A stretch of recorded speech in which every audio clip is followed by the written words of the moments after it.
नमस्कार दोस्तों, आशा करता हूँ कि आपको सिंहासन बत्तीसी की सभी कहानियाँ पसंद आ रही होंगी।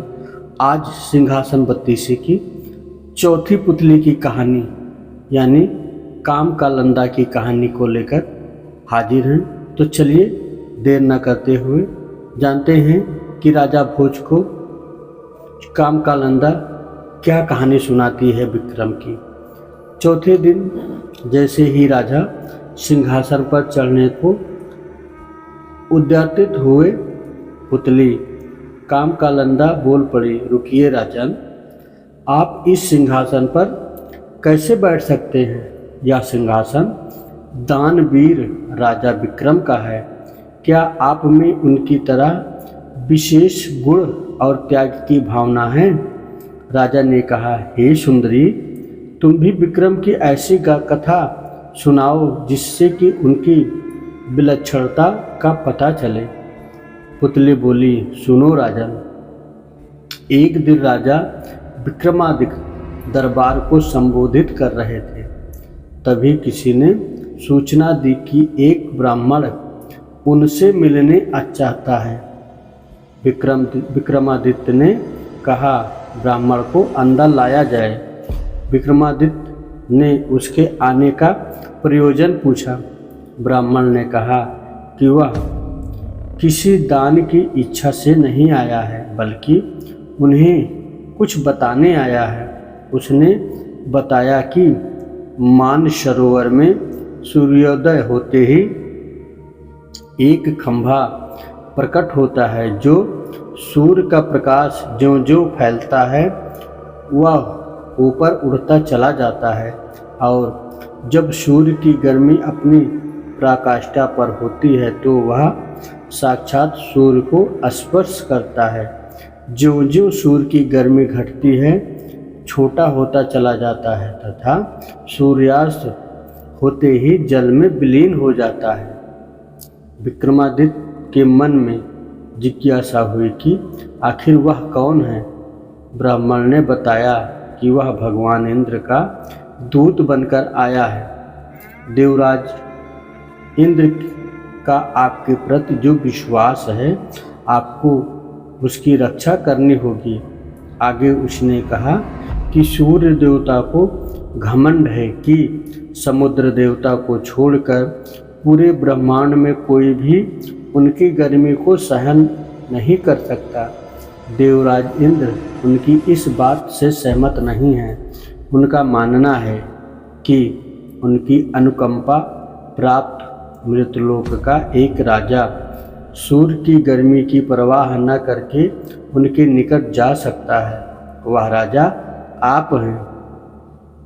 राजा विक्रमादित्य को जब सारी बात समझ में आ गई, उन्होंने सोच लिया कि प्राणोत्सर्ग करके भी सूर्य भगवान को के समीप में जाकर नमस्कार करेंगे तथा देवराज के उनके प्रति विश्वास की रक्षा करेंगे।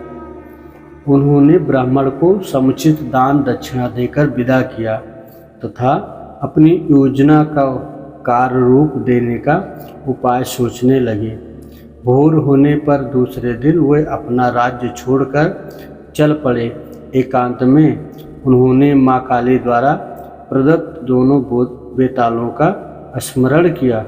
दोनों बेताल तत्क्षण उपस्थित हो गए।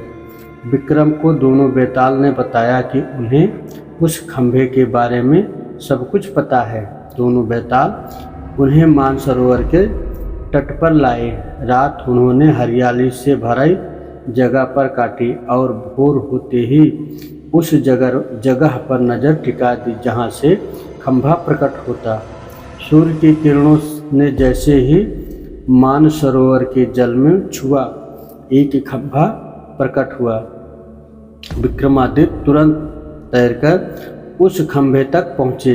खंभे पर जैसे विक्रमादित्य चढ़े, जल में हलचल हुई और लहरें उड़कर विक्रमादित्य के पैर छूने लगी।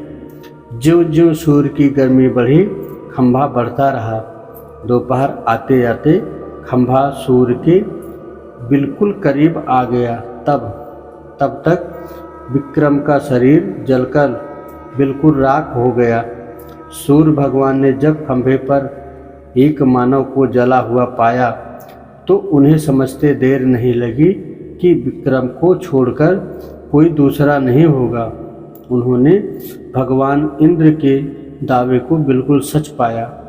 उन्होंने अमृत की बूंदों से विक्रम को जीवित किया तथा अपने स्वर्ण कुंडल उतारकर भेंट कर दिए।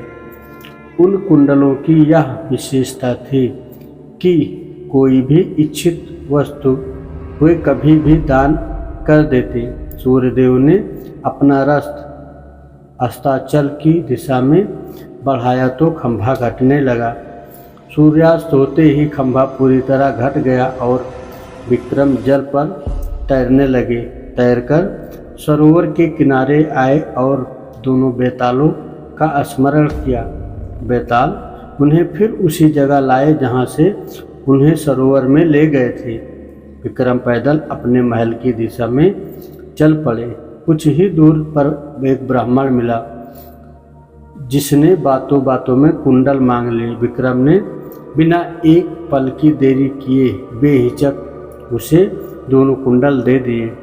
पुतली बोली, हे राजन बोली, हे राजा, क्या तुम में वह पराक्रम है कि सूर्य के नज़दीक जाने की हिम्मत कर सको, और अगर चले जाओ तो देवों के देव सूर्य देव के स्वर्ण कुंडल किसी साधारण ब्राह्मण को दे सको? अगर हाँ तो इस सिंहासन पर तुम्हारा स्वागत है। राजा पेशो पेश में पड़ गया और इस तरह चौथा दिन भी चला गया।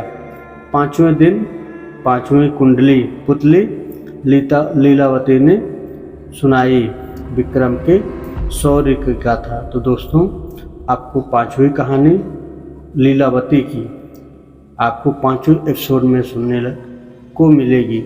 तो दोस्तों, अगर आप हमारी कहानी यहाँ तक सुन चुके हैं तो आप हमारे चैनल को सब्सक्राइब कर लें और एक प्यारा सा कमेंट कर दें। जय श्री राधे राधे।